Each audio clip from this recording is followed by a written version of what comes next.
Hello there, ladies and gentlemen, and welcome to another episode of CookieCast. Today on CookieCast, it's a football podcast, and we are a man down, but that's not going to stop us from bringing you all the football goodies. No games from last week because of international break, but there's plenty of games coming this week and beyond, and all the football news in between. Before we start, please do consider like, share, subscribe, and comment. Leave a review where you can leave a review. And obviously the big one is do share the podcast around. If you've got a football fan in your life, send this podcast their way. They will thank you for it, I'm sure. Right, here we go. This is CookieCast, football podcast.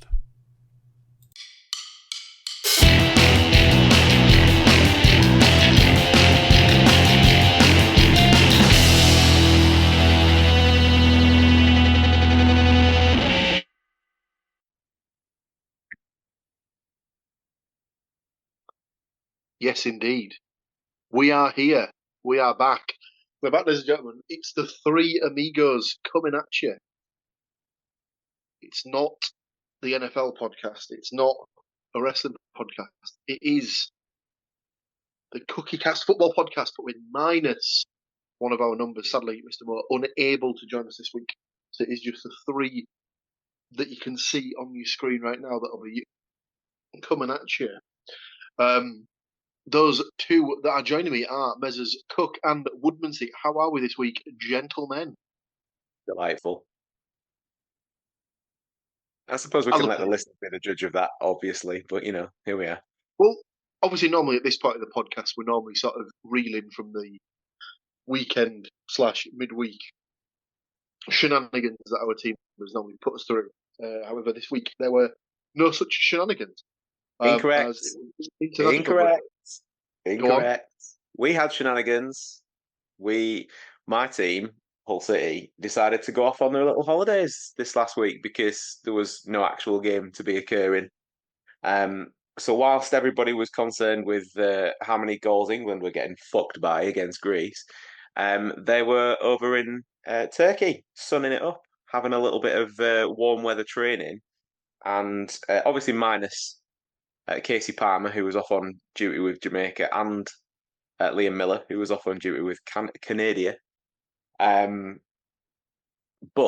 they had lots of time for some training. They had lots of time for some team bonding. They had lots of time to play beach volleyball a la Top Gun. But they did also sneak in a pre-season game in the middle of the season, further reinforcing the fact that I keep saying week in, week out that I feel like we're in pre-season mode still. So, why not? Just put that cherry right on that cake.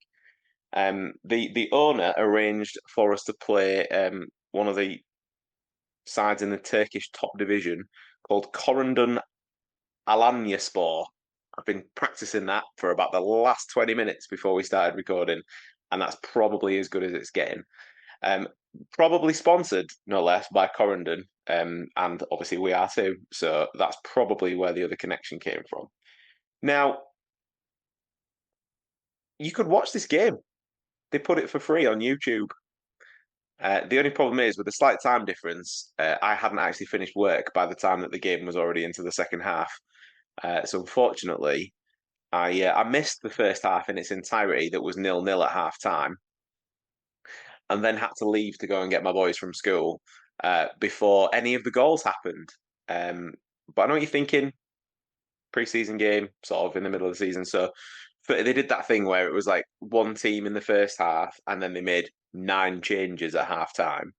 The only 2 players that stayed on were Kamara and Puerta, I believe, but they got subbed off later on in the match anyway.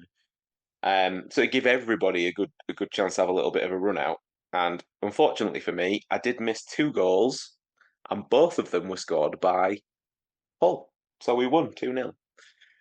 So the goals came from prolific goal scorer himself, reserve left back Matty Jacob, and a first goal for the club, although it won't count on the official statistics even, for Mason Burstow.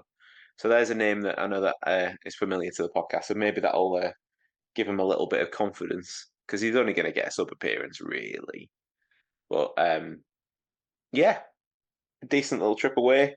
They were all back in the country, training as normal on Monday, ready for the game coming up this weekend against high-flying Sunderland. But we'll get to that shortly. Indeed, we will. We are going to jump into our predictions, obviously, as there's no games to cover from last week.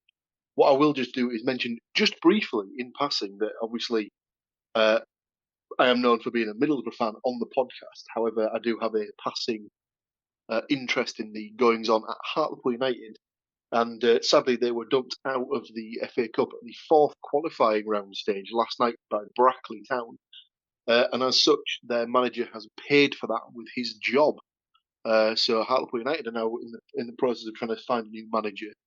So that should be interesting to see who comes in. Don't think the last guy had made himself that popular with the fans. Didn't play a great brand of football. Hadn't really signed anyone that was like a marquee name. So yeah, just not good. So we'll have to watch that space, and obviously when the new manager's brought in, I'll give it on the podcast, and we'll see if it brings any sort of interest in that regard. So we'll jump into week 9's games, of which there are 3. One each for each of our teams, Borough, Hull and Forest, and they're playing on 3 separate days. First of which is Middlesbrough versus Bristol City. Now, as at time of recording, there are no Matthew Moore predictions, sadly. If he does get them into me, I will write them down in the book, and he will get the points accordingly. So obviously, it's Middlesbrough versus Bristol City. It's my team. I will give my prediction last. Let's go to Andy for the first prediction of the week. Middlesbrough versus Bristol City, a game that is obviously very close to your heart. And obviously, being close to my heart, you know the way I'm going to predict this game. So unfortunately, we're going to lose heavily to my boys. Although what I've written down here is Borough 2-0 winners with Latte Laugh and Dr. Zoidberg. That would go against what I said. Absolutely. You're a winner either way, then, there, Andy, if that works out. A bit of reverse psychology, you see. It's betting on red and black at the same time, that is. Pretty much. 50-50.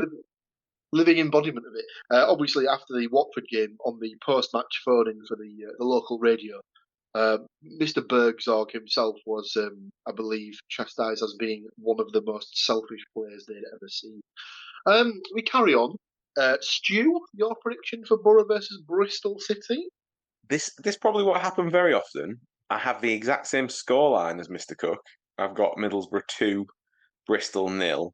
Bristol, for me, are one of them teams over the last 10 years where you can literally flip a coin and decide which team is turning up, because they can beat, on their day, any team in the division. Unfortunately, nobody knows what day it is week on week. So I've gone for the Borough to win 2-0, like I said, and I've gone for goals for Azaz and Hamilton.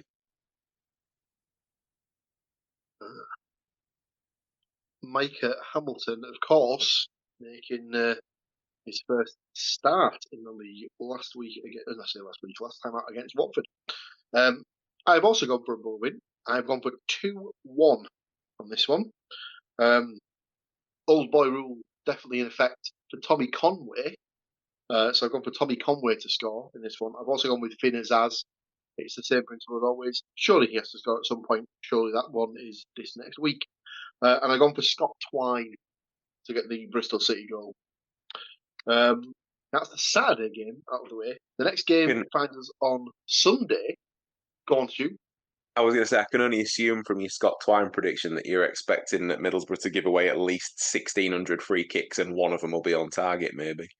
More than likely. He'll probably spank one in from about 85 yards or something like that. Yes, so our second game of the week is Hull City versus Sunderland, taking place on Sunday at 3 p.m. And it's down as being on Sky. Now, is this a Sky Sports Plus game, or is it just on Sky Sports Football? As far as I know, it's on the Plus, I believe, although it won't affect me as I will be in attendance. Well, I was going to say he's listed as Sky Sports Football. Who is it? Yeah. Well, So it's what's on going Big on Boy. then? Because It's not it's Big not going Boy to be. Sky, not even Faker Two Stripe Sky. It's not. But like, why? Like, it's already irritating that it's not on the Saturday. It feels like even more of a piss take that they're like, oh, you could have had it on Saturday at 3 o'clock, but we'll give you the 1 o'clock. Oh no, we're not going to give you the 1 o'clock game on Sunday. We're not going to give you the 4 o'clock game on Sunday. You can go in the middle where everybody like doesn't have a clue what time it is. So yeah, 3 o'clock kickoff on a Sunday is a new one on me. So basically, there's Wolves versus Man City at 2, Liverpool Chelsea at 4:30. So you could argue that this game is for the people who don't want to see the second half of the Wolves game, or the first 15 minutes of the Liverpool Chelsea game. So what you're telling me there is they could have just put it on at the earlier time and sacked the Wolves game off because nobody's interested in that either. So What, in the Wolves 0, Man City 8 win? yeah, exactly. Nobody needs to watch that. It's fine. Nobody needs to watch that. But yes, regardless, on Sky Sports TV, Hull City versus Sunderland at 3 p.m. Obviously, it's Mr. Woodmansey's team. He will give his prediction last. I've gone for a 2-2 draw here. Goals for Bedia and Burstow, as I believe he had a loan spell at Sunderland last season.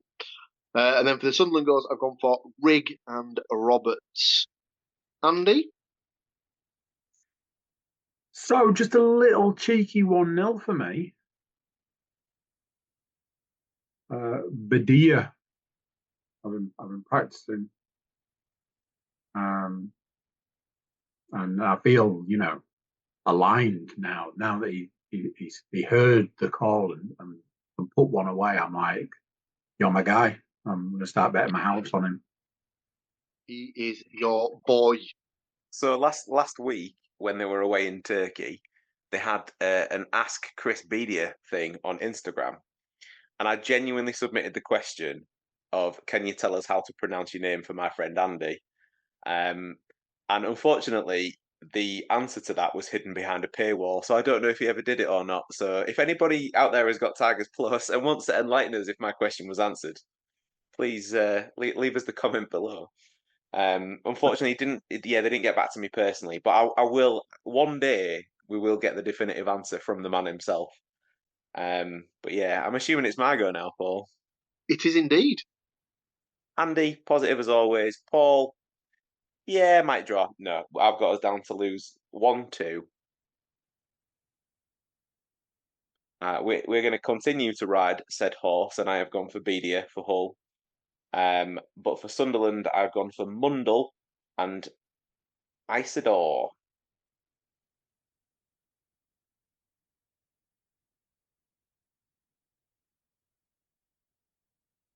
Yeah, I'm not entirely sure how you pronounce that guy's name because I think it's just is a door. So hopefully he plays like a fucking door as well. Our third and final game of the weekend is the Monday Night Football. Very rude. I play on a Monday night, so I'll have to miss at least some of this game. Stu's mic has apparently disappeared on him. No. I'll watch it. I'll watch it whilst you're busy getting sweaty and wet and miserable in the rain and stuff. So. Sweaty, definitely a long shot, as I believe you have to actually run about to get sweaty. Yes, I am definitely terrible at football. Nottingham Forest versus Crystal Palace is our final game of the weekend. Now, the man who is the Nottingham Forest fan is not here. So technically, he can't go last as he hasn't even made a prediction. So I'll just jump in. I've gone for a 2-1 Nottingham Forest win. Got goals for Gibbs White, and obviously, as Andy will attest, I've got my wood out. And then I've gone for Eze to score for Crystal Palace. Stu? Much like Bristol City, Crystal Palace are the Bristol City of the Premier League, and some weeks they'll turn up and beat anybody, and some weeks they won't turn up. However, luckily for Matt, I have this week as one of the weeks they're not going to turn up. So I've got Nottingham Forest 1, Crystal Palace 0. Now, obviously, Ward-Prowse will be sitting this one out thanks to his nice little rosy red card last time out. But I've got Gibbs-White on scoring duties this time around. Gibbs-White. And to round us out and finish us off, Mr. Cook, your prediction, please. It's a 2-0 Forest win. I am also swinging my wood around and trying not to hit my favourite Simpsons character, Hudson Odoi. At some point in time, I imagine when we do these predictions, one of these people is just going to like join the chat. Like, can I just stop you there? That's not my fucking name. Stop calling me that week in, week out. I'm going to come to your house. I'm going to beat the snot out of you. Like, you know what's gonna happen? It'll turn out that Chris Media has got Hudson Odoi's phone number, and they'll be like, "Mate, we need to sort this out," and it'll just be a drive-by on Andy's house. yeah, they're like, get the car. I was going to say, I'm almost certain it will be Chris Bed IA who comes on, like, sorts us out, like, fully. So that brings us to the end of the predictions portion of the podcast, and obviously that would normally bring us to the end of the podcast. However, in the last 24 hours, England have made the decision to announce their new head coach, and they haven't gone with the person who's in temporary charge of Lee Carsley after his remaining 2 games of the remaining 2 games after his most recent 2 games in charge of the Nations League, in which he presided over a 2-1 loss at home to Greece and a 3-1 home away to Finland. They've gone with not an Englishman, which will upset countless people, no less. Not only that, they've appointed, of all things, how dare they, a German national person, as it would be. They've appointed ex-Chelsea, PSG, Bayern Munich, Dortmund, Mainz boss Thomas Tuchel. An interesting appointment, shall we say the least. He definitely comes with a bit of pedigree in the fact that he's won trophies in the past. Not to say it came a bit out of left field, because I think he was always one of the guys who was in as like an option that could have been given the job, in the fact that he was unemployed, so was unattached, didn't really have any compensation would need to be paid to a club to get him out of his contract. But yeah, just a little bit of a left fieldy one, in my opinion, personally. But thoughts? I don't mind it. I think that in terms of who's available at the time, probably the better option. For once, I think the thing that seems to be making the headlines, and personally this is where I think they've got it backwards, is that they've given him an 18-month contract. Not a 4-year contract that they're going to have to pay off when they inevitably don't win anything. It's literally an 18-month contract. It's as close to a free hit as they're ever going to get for me.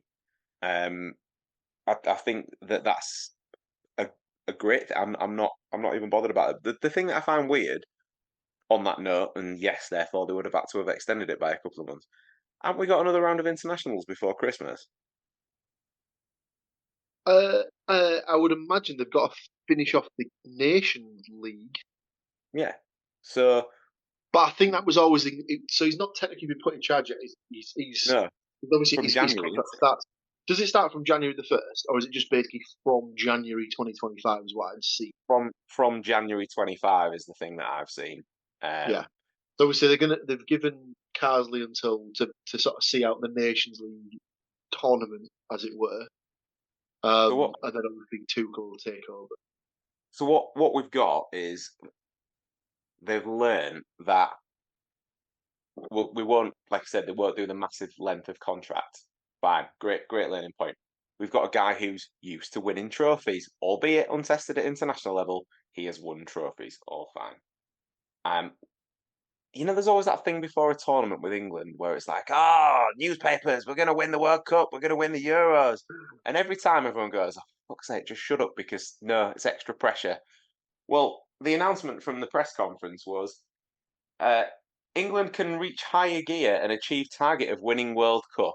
So whilst the 18 months I'm sure will be fun for old Tommy Tinkle, I fully expect the same result as always, in the sense we'll get to a tournament, the press will go into overdrive, do their utmost to spoil the camp with some rumour of unrest or wives or girlfriends doing things they shouldn't do, whatever it might be. And then we'll end up back here in another 18 months' time talking about the fact that they've given an Englishman that's well underqualified a 6-year contract. So look out for that one coming to a podcast near you. I think the thing that I'd seen that was the sort of the interesting thing was that they flashed up like they flashed up obviously Harry Kane's stats, because obviously he's the England captain, and two, he's obviously the highest ever goal scorer. And they said that obviously the person that he's got the most goals per minute under is obviously Tuchel from his 1 year with him at Bayern Munich last season. Fair enough, that's a positive if you want to look at it in the fact of he is probably going to start most of the games as he's the captain. But he kind of proved in the Euros that we don't really need Harry Kane as much as we probably did in the past sort of few years, if I dare say that. Like I say, obviously saying that based on the fact that he is the top goal scorer in the history of the country. But yeah, I don't know. It's not that we don't need him particularly. It's we need somebody else to step up, because whether he wants to admit it or not, the Euros proved that he's taken a slight step back from what he was.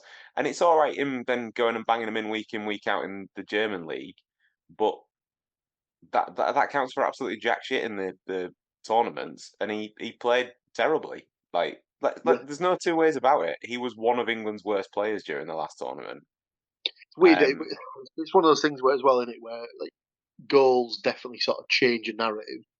When you could argue that he was, like you say, you could see that he wasn't fit. He was clearly like working on like maybe 65% fitness. He was taken off in pretty much all the games, I think. The thing, whatever his little, the fact that he's ended up as the last thing I was going to say was that he's ended up as joint top goal scorer in the tournament because he got 3 goals. So, well, that also tells you the quality of the tournament to me. yeah, There's usually you're looking at a 5 or a 6, aren't you, throughout the course of the tournament at least. But whatever little magic voodoo nonsense he's got with Harry Kane from his time in Germany, if he can just apply that to, like, I don't know, Ollie Watkins, who must be the angriest man in the England camp, then maybe that would be nice, because that kid, every time he plays, gives everything he's got, and to me he's not had a fair shake yet because of Harry Kane, because he plays because of the name. He doesn't play because he's the form player. He doesn't play because he's at full fitness, because he hasn't been. Whereas he must be pacing that sideline like some sort of caged beast. Yeah, I think the one thing I'll probably round it out with is the thing that goes against appointing a foreign manager is the fact that no team's ever won an international trophy with a non-national coach, if that makes sense. So, obviously, any nation that's ever won. Oh no, that's a lie. World Cup. No one's ever won a World Cup with a non-national coach. There's always got to be a first time. Exactly, that's the thing in it. Obviously, that's not going to last forever, and I think a lot of people are getting annoyed because obviously there was a possibility they could have had Mauricio Pochettino, and obviously he's just taken over the reins of the US national team. So I think there's probably a few people out there that are thinking, well, why have you gone with Tuchel now? When if you'd have thought about it and like sort of got a bit proactive, you could have had Pochettino 6-8 weeks ago or something like that. I think for me, you'd say there, you might like the brand of football that Pochettino plays better than Tuchel, but Tuchel's actually won trophies. So would that not be the trade-off? Can you imagine the sheer level of outrage on the podcast had Matt been here if a former Spurs manager had taken the reins of England? I don't think we're going to get any better than that, are we, lads, for a finishing point? So, yes, there you have it. Predictions done. New England manager covered. Obviously, the jury will be out for him if he doesn't, qualify for the World Cup by winning all the games 8-0. Harry Kane scoring double hat tricks in all those games with Jude Bellingham supplying the bullets, as it were, for all of those particular goals. But I'm sure he'll be hounded out, like Stu said, by the press at some point. The second he loses a game, it'll be because he's German. It won't be anything to do with the fact that the team that beat us just played better. It'll all be on him, and he will be the scapegoat. And we will never ever learn. And on that note, obviously, thank you very much.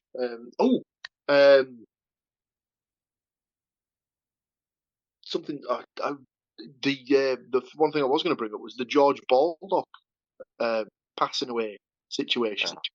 Yeah. Completely forgotten about that. Obviously, so George Baldock, a player who played for, I think he came through the academy at MK Dons. He spent a time at Sheffield United in the Premier League, and he'd only recently just joined Panathinaikos in Greece. He was a full Greek international. I don't know if it said that he was due to. Was he in the squad? Don't think so. I think the last game that he played for him was March when they were talking about it on commentary. So I think that he's been in and out of the side, but he'd obviously not had the smoothest of times at his former club because the Panathinaikos move was only summer, I think, wasn't it? He'd only just cancel a game. Yeah, and obviously he found. Well, I was just going to say he was found dead. Obviously in his swimming pool in Greece. Was his wife had been trying to get in touch with him and unable to find him. And obviously when they've sent the police around to sort of like investigate, he's been found and he's passed away. It's just awful.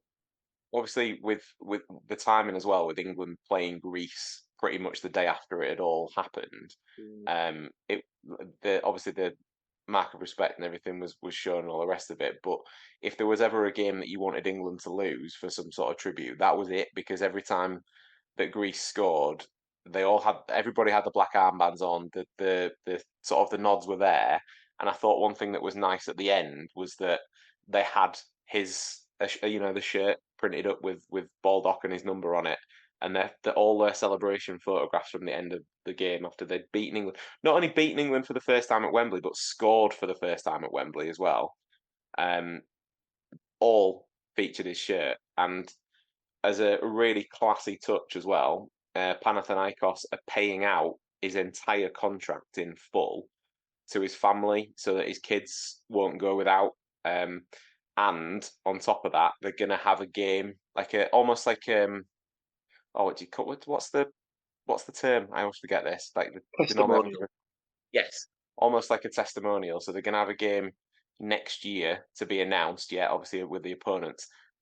No prizes for guessing. It's likely to be Sheffield United in the off season, where all the proceeds from that game as well will be given to George's family, which I think is a very, very classy touch.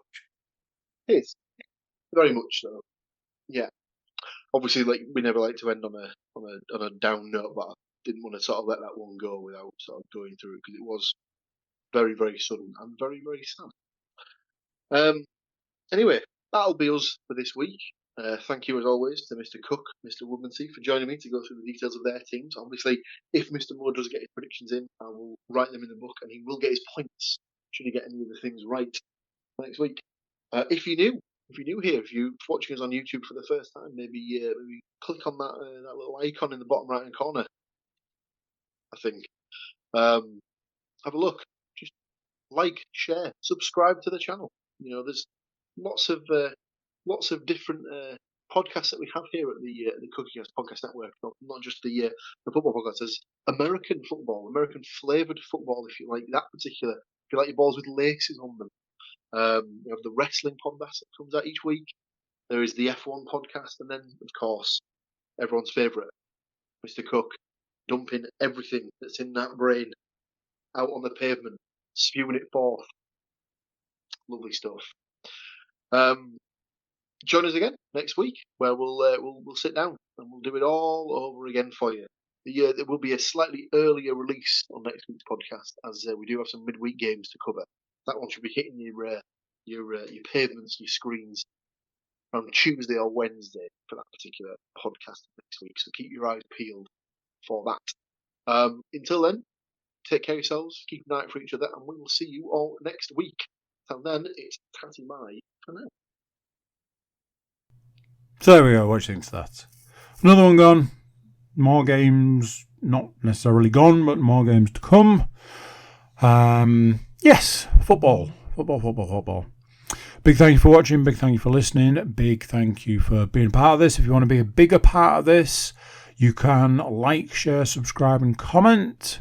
Leave reviews where you can leave reviews, and check out the website, thecookiecast.com. There we've got social media links and an email button, and that way you can get in touch with us. That is it for this one. Till next time, I'm going to say bye, and I'll see you then. Thank you for listening to these grumpy old men talk about football. If you've enjoyed this episode, please like, share and subscribe.